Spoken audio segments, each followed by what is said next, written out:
Hello दोस्तों, इस video में हम कृषि के बारे में देखेंगे। कृषि क्या है और कृषि की प्रक्रिया भी क्या है, इसको पूरे वीडियो में हम देखते हैं। चलिए हम पहले जानते हैं कृषि क्या है। कृषि एक प्राथमिक क्रिया है जो हमारे लिए खाद्यान्न उत्पन्न करती है। खाद्यान्नों के अतिरिक्त यह विभिन्न प्रकार के उद्योगों के लिए कच्चा माल भी तैयार या पैदा करती है। इसके अतिरिक्त कुछ उत्पादों जैसे कि चाय हो गया, कॉफ़ी हो गया, मसाले हो गए आदि का भी निर्यातित किया जाता है। कृषि की प्रक्रिया क्या है, जुताई क्या है, ये देखेंगे। जुताई होता है जो खेत जोतना, मिट्टी के भुरभुरा करना होता है। बुआई यानी बीजों को बोना होता है। निराई खरपतवार निकालना होता है। सिंचाई यानी पानी डालना होता है। खाद या उर्वरक डालना होता है। कीटनाशक जो होता है, कटाई होता है और धलाई, गहराई, ये सब होता है। गहन निवाहित कृषि क्या है? इस पद्धति में अधिक उत्पादन के उच्छेद से अधिक पूंजी निवेश किया जाता है। आधुनिक उपकरणों जैसे कीटनाशकों, उर्वरकों आदि का प्रयोग किया जाता है। वाणिज्यिक कृषि क्या है? इस प्रकार के कृषि का मुख्य लक्ष्य आधुनिक निवेशों जैसे अधिक पैदावार देने वाले बीज, रासायनिक उर्वरकों और कीटनाशकों उर्वरकों आदि के प्रयोग से उच्च प्रयोग प्राप्त करना होता है। कृषि वाणिज्यिकरण का स्तर विभिन्न देशों में अलग तरीके से किया जाता है। हरियाणा, पंजाब में चावल की वाणिज्यिक फसल है, परंतु उड़ीसा में जीविका फसल है। रोपण कृषि यह एक प्रकार की वाणिज्यिक कृषि है। विस्तृत क्षेत्र पर एकल फसल बोई जाती है।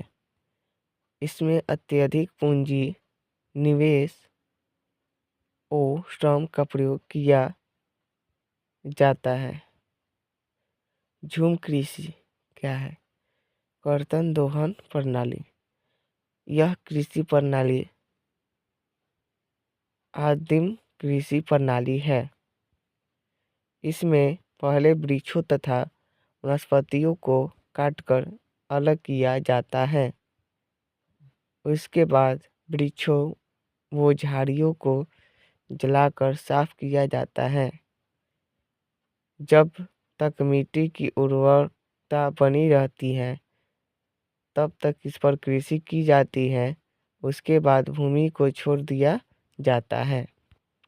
इसमें पुराने उर्वरक का उपभोग किया जाता है। गहन निवाहित कृषि व वाणिज्यिक कृषि के बीच में क्या अंतर है, इसका अंतर हम देखेंगे। निवाहित कृषि और वाणिज्यिक कृषि, पहला जो है वो है छोटी भूमि जोतना और सीमित भूमि होता है, और इसमें होगा कि बड़ी भूमि पर जोतना रहता है। पारंपरिक तकनीकी और उपकरण जैसे कि कुदाल, डाल खुदाई करने वाली घड़ी आदि का प्रयोग किया जाता है। ऐसे आधुनिक तकनीकी और उपकरण का प्रयोग किया जाता है। स्थानीय बाजार के लिए उत्पादन, और दूसरा में हो जाएगा निर्यातित के लिए उत्पादन। एक वर्ष में 2 या 3 फसलें होता है, और वाणिज्यिक में हो जाएगा एक ही बड़े फसल पर ध्यान देना रहता है। 5 नंबर में है कि मुख्य रूप में आजीविका वो खाद्य फसलों का उत्पादन, जैसे कि उदाहरण में देख लेंगे धान, गेहूँ आदि का किया जाता है। लेकिन इसमें होता है कि मुख्य रूप से व्यापार के लिए चिंता, ड्रग जैसे गाना, चाय, कॉफ़ी ये सब चीज़ आ जाता है। कृषि ऋतु क्या है? भारत में 3 कृषि ऋतुएं हैं जो इस प्रकार है। पहला है रबी फसल, दूसरा है खरीफ फसल और तीसरा है जायद फसल। तीनों के बारे में एक एक करके देखते हैं। रबी फसल क्या है? रबी फसलें शीत ऋतु में अक्टूबर से दिसंबर के मध्य में बोई जाती है और ग्रीष्म ऋतु में अप्रैल में जून के मध्य काट ली जाती है। जैसे उदाहरण में हो जाएगा गेहूँ, जौ, मटर, चना, सरसों इत्यादि। खरीफ फसल क्या है देखते हैं। यह फसल देश के विभिन्न क्षेत्रों में मानसून के आगमन के साथ बोई जाती है। यह सितंबर अक्टूबर में काट ली जाती है, जैसे चावल, मक्का, बाजरा, उड़द, कपास आदि। देखते हैं जायद फसल क्या है। रबी और खरीफ फसलों के बीच ग्रीष्म ऋतु में बोई जाने वाली फसल को जायद फसल कहा जाता है। उदाहरण में जैसे हो जाएगा तरबूजा, खीरा, सब्जी और चारे की खेती की जाती है। इसमें गन्ने की भी फसल को तैयार होने में लगभग 1 वर्ष से लग जाता है। कृषि के मुख्य फसल क्या क्या है? जैसे कि एक खाद्य फसल ये हो गया, जैसे गेहूँ, चावल, मक्का, दलहन, तिलहन आदि ये सब आ जाता है। और नगदी फसल में आता है चाय, कॉफ़ी, रबड़, जूट, कपास आदि। और बागवानी फसल में आ जाएगा फल फूल, सब्जी, चारा इत्यादि ये सब चीज़ आ जाता है। इसमें भूमि दान क्या होता है? तो भूमि दान को भूदान कहते हैं और गाँव के दान को ग्राम दान कहते हैं। विनोद भावे द्वारा शुरू की गए भूदान और ग्रामदान आंदोलन को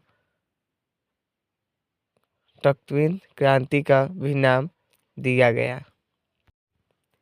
चावल जो है उसके बारे में देखेंगे। हमारे देश भारत दुनिया में चीन के बाद दूसरे सबसे बड़ा उत्पादक देश है। मतलब चीन में चावल ज़्यादा उगाया जाता है और इसके बाद पे आ जाता है हमारा 2 नंबर भारत जो है। यहाँ पर चावल की खेती सबसे ज़्यादा होती है। जलवायु कितना होना चाहिए?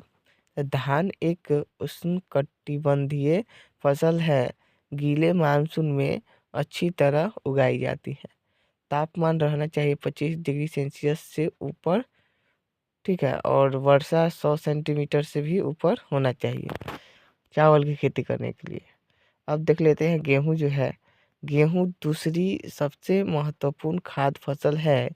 यह उत्तर में और देश के उत्तरी पश्चिमी भाग में मुख्य खाद्य फसल है। मृदा प्रकार जो होता है जलोढ़ मिट्टी और काली मिट्टी होनी चाहिए। तापमान वृद्धि के समय सबसे कम मौसम तथा कटाई के समय तेज धूप होना चाहिए। वर्षा कम से कम 50 सेंटीमीटर से 75 सेंटीमीटर वार्षिक वर्षा होना चाहिए। खेती के क्षेत्र दक्कन के उत्तर पश्चिम और काली मिट्टी के क्षेत्र में गंगा सतलुज का मैदान होना चाहिए। मक्का जो है, मक्का एक ऐसा फसल है जिसका उपयोग भोजन और चारे दोनों के रूप में किया जाता है। तापमान होना चाहिए 21 डिग्री सेल्सियस से 27 डिग्री सेल्सियस तापमान में आराम से हो जाता है। और मृदा की बात किया जाए तो पुरानी जलोढ़ मिट्टी अच्छी होती है मक्का के लिए। गन्ना जो है यह ब्राज़ील के बाद भारत गन्ने का दूसरा सबसे बड़ा उत्पादक है। जलवायु गर्म और जलवायु होना चाहिए। मृदा जो है विभिन्न प्रकार के होने चाहिए। तापमान लगभग 21 डिग्री सेल्सियस से 27 डिग्री सेल्सियस होना चाहिए। और वर्षा की बात किया जाए तो 75 सेंटीमीटर से 100 सेंटीमीटर के बीच होना चाहिए। चाय चाय का खेती जो होता है उसके बारे में हम देखेंगे। जलवायु उष्ण उष्णकटिबंधीय जैसे गर्म अर्ध होता है। वर्षा 150 सेंटीमीटर से 300 सेंटीमीटर होना चाहिए और उच्चतम अधिकता और लगातार वर्षा पूरे वर्ष समान रूप से होनी चाहिए। रबर का है, रबर की खेती यह एक भूमध्यरेखीय फसल है। प्रमुख कच्चा माल वर्षा 2000 सेंटीमीटर से अधिक होना चाहिए और तापमान 25 डिग्री सेल्सियस रहना चाहिए। भारत में किसानों के सामान्य चुनौतियाँ क्या है?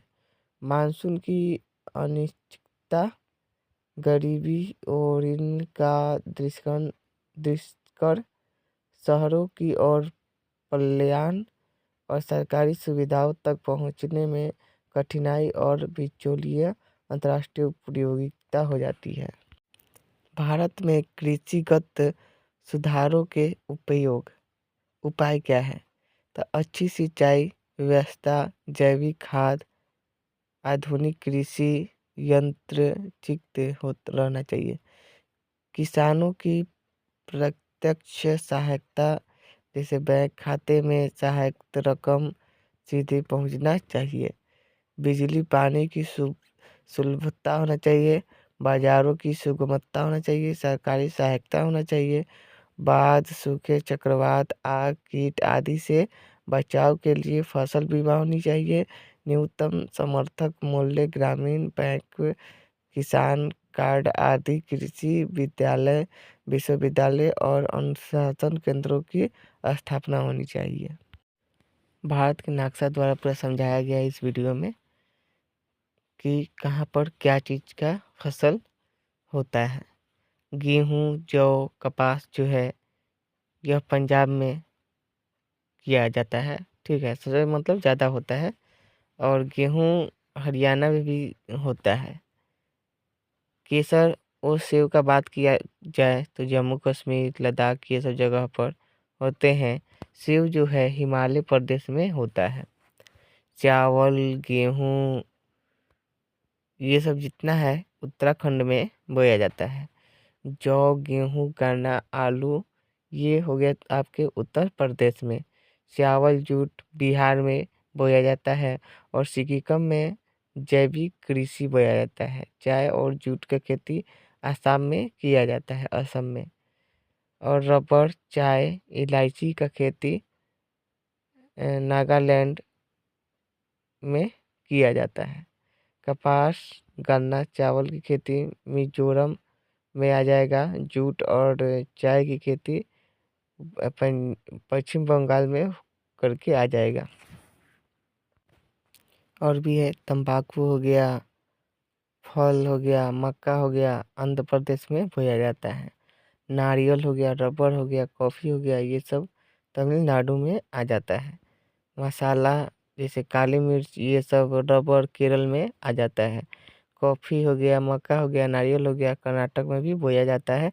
और कपास, अरहर, गन्ना, जोड़ा, सोयाबीन ये सब महाराष्ट्र में बोया जाता है।